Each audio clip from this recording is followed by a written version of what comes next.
Jeff Sheppard here, RE/MAX Solid Gold in Waterloo region, helping you take an honest approach to real estate. Let's talk about hiring a realtor and what forms you're going to have to sign, including your buyer representation form when you go to purchase a home. First off, interview a few realtors, find out whether your personality matches with that realtor or not, and then ask them a few questions: how long they've been in the business, how many deals they've closed in the last year, and whether they work on their own, whether they have assistants, whether they are in a partnership, or whether they're part of a team, because all of that may impact on how you work with them. As some realtors say, hey, you get a whole team for the price of one realtor. Well, who's going to call if something goes wrong? Who are you going to talk to? It might be better with an individual realtor. Again, that's your decision as you move forward. Some realtors use guarantees, but all guarantees are pretty much gimmicks. They're all trying to find ways for you to give them a call. Like, I'll buy your house in 90 days if I don't sell it, or I'll sell your house for free. There's usually an asterisk or a reason behind that, so be careful when you're hiring a realtor. Find somebody who's going to be honest and truthful and not just trying to make the sale. Let's talk about those forms now that you're going to have to sign now that you've chosen your realtor.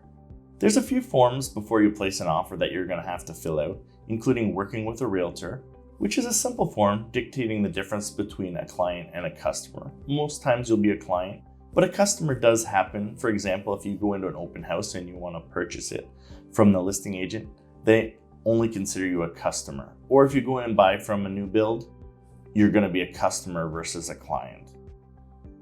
Now, the FinTrack form is a form your realtor is going to fill out. They're going to use your identification, whether it's your driver's license or your passport, just to identify you. It's a form that has to be filled out in their handwriting, just to make sure you are who you are. It's a government regulation, but nothing to sweat about.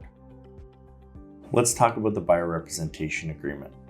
This quite possibly is the most important of these documents you need to sign prior to your agreement to purchase and sale.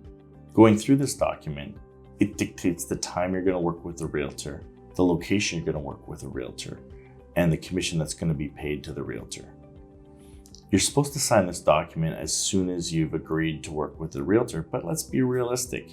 You're probably not going to sign this document until you've chosen a house you want to purchase. That being said, let's be careful about a few items on this document. The first item is the term. How long do you work? How long is your search going to be? Second is the geographic location that you're going to be searching for a home. I recommend putting the address of the actual house you're putting down versus putting a geographic area like Waterloo region and the surrounding area, because you could be locked into a term for a longer area and longer period than you may like. And if you have a disagreement with your agent, it could be difficult to get out of this agreement.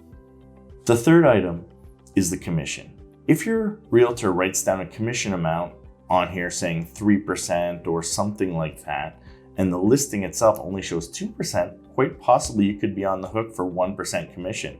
So be very careful when you sign this form. Make sure that it lines up with the listing or the house that you're looking to purchase, and then you won't get caught up in something you're going to be regretting later. Thanks for sitting with me and taking an honest approach to real estate. I'm Jeff Sheppard at RE/MAX Solid Gold in Waterloo region. I'm looking forward to hearing from you and your real estate questions.